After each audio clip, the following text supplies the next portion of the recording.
नमस्कार, मी राजेंद्र कुमार जाधव. दामाजी न्यूज मध्ये आपल्या सर्वांचे स्वागत. बातमीपत्राच्या सुरुवातीला पाहूया हेडलाईन्स. येत्या निवडणुकीत आश्वासनांना बळी न पडता काँग्रेसच्या पाठीमागे खंबीरपणे उभे राहा, सुशीलकुमार शिंदे यांचे आवाहन. मनोमिलनानंतर सुधाकरपंत परिचारकांसह विजयसिंह मोहिते पाटील यांची गणपतराव देशमुख यांच्या निवासाने भेट. पैसे भरण्यासाठी बँकेत आलेल्या ग्राहकांचे 9 लाख पळविले. टेम्पोच्या धडकेत एक जण ठार. चपळगावच्या बळीराजांना केला कुरनूर धरणातील गाळ उपशाचा प्रारंभ. आणि मुकबधीर शाळेतील अल्पवयीन विद्यार्थीचा लैंगिक छळ, 4 नराधम शिक्षकांना 3 दिवसाची पोलीस कोठडी.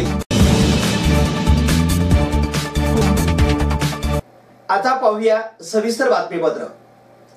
मागील निवडणुकीच्या वेळी भाजपने संपूर्ण देशात काँग्रेस विरोधी वातावरण तयार केले व त्याच्या परिणामामुळे भाजप सत्तेवर आले. निवडणुकीदरम्यान अनेक आश्वासने देऊन सर्वसामान्यांची फसवणूक केली आहे.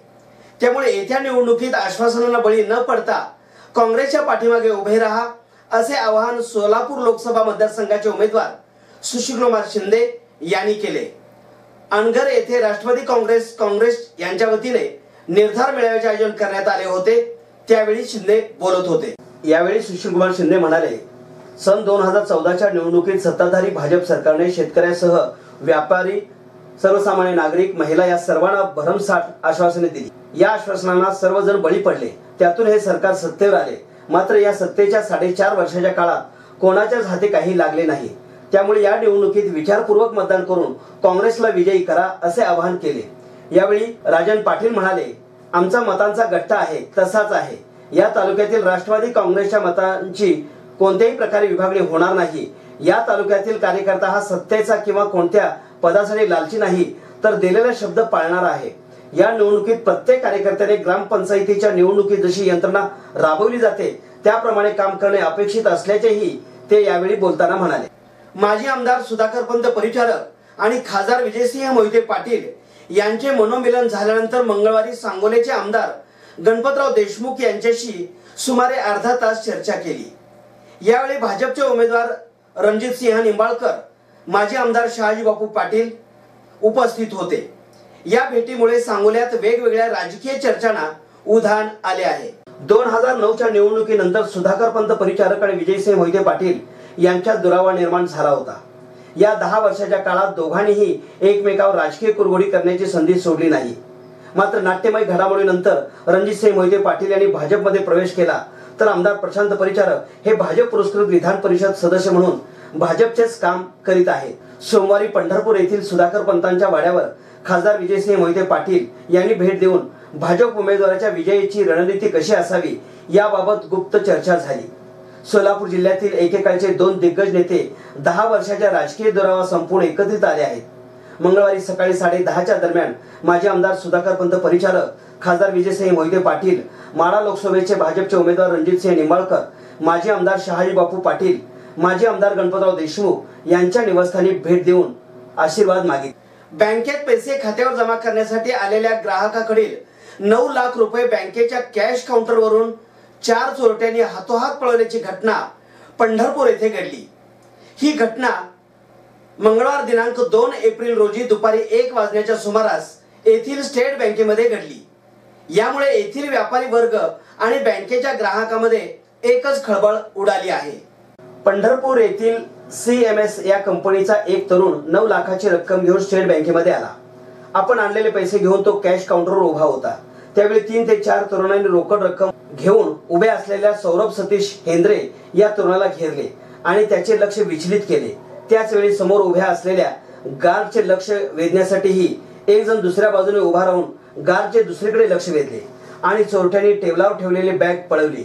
कमालीची गर्दी असणाऱ्या या बँकेत चोरट्यांनी कोणताही गोंधळ न होऊ देता बॅग हातोहात लंपास केली. हा प्रकार लक्षात येताच तरुणाने आरडाओरड केली, परंतु तोपर्यंत हे 4ही चोरटे बँकेतून पसार झाले होते. या घटनेची पोलिसांनी माहिती मिळताच शहर पोलीस ठाण्यातून पोलीस घटनास्थळी रवाना झाले आणि तपास करण्यास सुरुवात केली। या घटनेतील हे चारही चोरटे यावेळी बँकेच्या सीसीटीव्हीत कैद झाले आहेत। या चोरांविरुद्ध गुन्हा दाखल करण्यात आला असून पोलीस अधिक तपास करीत आहेत। रस्ता क्रॉस करताना समोरून येणाऱ्या टेम्पोने जोराची धडक दिल्याने एक जण ठार झाला। हा अपघात 1 एप्रिल रोजी रात्री 8च्या सुमारास वाडेगाव येथील मामा भाचे हॉटेल जवळ घडला। काका तुकाराम वायदंडे वय 40 राहणार वाडेगाव असे अपघातात मरण पावलेल्याच्या इसमाचे नाव आहे। 1 एप्रिल रोजी रात्री 8च्या सुमारास काका तुकाराम वायदंडे राहणार वाडेगाव हे मामा भाचे हॉटेल जवळून रस्ता क्रॉस करीत होते। त्यावेळी मंगळवाड्याकडून सांगोल्याकडे येणाऱ्या MH14 GU 6230 या टेम्पोने त्यांना जोराची धडक दिली। या अपघातात काका यावर्षी अत्यल्प पावसामुळे तालुक्यासाठी वरदानी ठरलेल्या कुरनूर धरणात जेमतेम 23% पाणीसाठा जमा झाला होता। यानंतर बाष्पीभवन आणि पाण्याच्या उपस्यामुळे उपलब्ध पाणीसाठ्यात लक्षणीय घट झाली। परिणामी भूजल पातळी घट होऊन परिसरातील सर्वच प्रकल्प कोरडे ठाक पडले। शेतीचा प्रश्न बिकट होत गेला। पशुधन धोक्यात आले व तसेच पंचक्रोशीत पाणी टंचाईने थैमान घातले असतानाच भविष्यात ही परिस्थिती पुन्हा निर्माण होऊ नये यासाठी लोकप्रतिनिधी सेवाभावी संस्थांनी गाळ काढणे गरजेचे असताना चपळ गावातील बळीराजाने एकत्रित येऊन कुरनूर धरणातील गाळ काढण्यास प्रारंभ केला आहे।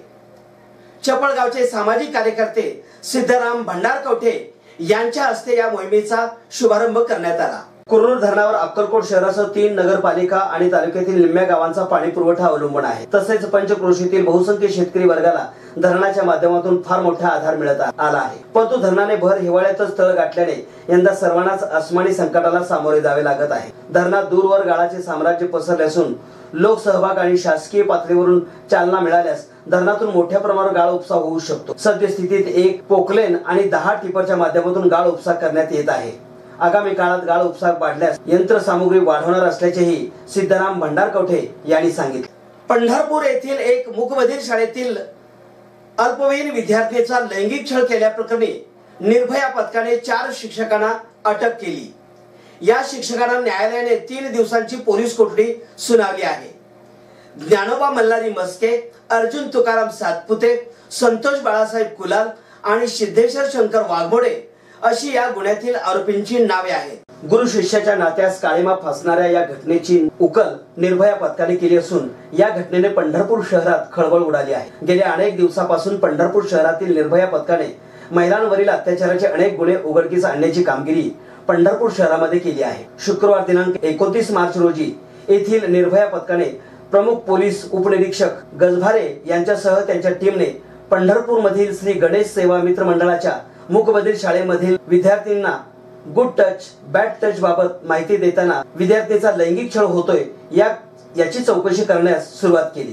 यावेळी या शाळेतील काही विद्यार्थ्यांनी हातवरे करून काहीतरी सांगण्याचा प्रयत्न केला, परंतु या विद्यार्थ्यांचे इशारे येथे गेलेल्या महिला पथकाच्या लक्षात येत नसल्याने पाहून दुसऱ्या दिवशी सोलापूर येथील मूकबधीर शाळेतील विशेष शिक्षिका गाताडे यांना या शाळेमध्ये आणण्यात आले। यावेळी मॅडम सोबत महिला पोलीस उपनिरीक्षक कुंभारे मॅडम यांनी शाळेतील 4 विद्यार्थ्यांची चौकशी केली। या चौकशीमध्ये या 4 विद्यार्थ्यांचा शाळेतील शिक्षकाकडून वेळोवेळी लैंगिक छळ झाल्याची माहिती मिळाली। ही गोष्ट उघड होताच निर्भया पथकातील महिला पोलीस शिपाई मनेरी मॅडम यांनी शहर पोलीस ठाण्यात या 4 शिक्षकांविरुद्ध फिर्याद दाखल केली आहे। त्यांच्यावर पोलीस कायदा कलम 354+ बाल लैंगिक अत्याचार प्रतिबंधक कायदा कलम 7, 8, 9, 10, 11 प्रमाणे गुन्हा दाखल करण्यात आला आहे। या 4ही शिक्षकांना अटक करण्यात आली असून न्यायालयाने या आरोपींना 3 दिवसांची पोलीस कोठडी सुनावली आहे। पुन्हा एक नजर हेडलाईन्सवर। येत्या निवडणुकीत आश्वासनांना बळी न पडता काँग्रेसच्या पाठीमागे खंबीरपणे उभे राहा, सुशीलकुमार शिंदे यांचे आवाहन। मनोमिलनानंतर सुधाकर पंत परिचारकांसह विजयसिंह मोहिते पाटील यांची गणपतराव देशमुख यांच्या निवासस्थानी भेट। पैसे भरण्यासाठी बँकेत आलेल्या ग्राहकांचे 9 लाख पळविले। टेम्पोच्या धडकेत एक जण ठार। चपळगावच्या बळीराजांना केला कुरनूर धरणातील गाळ उपशाचा प्रारंभ।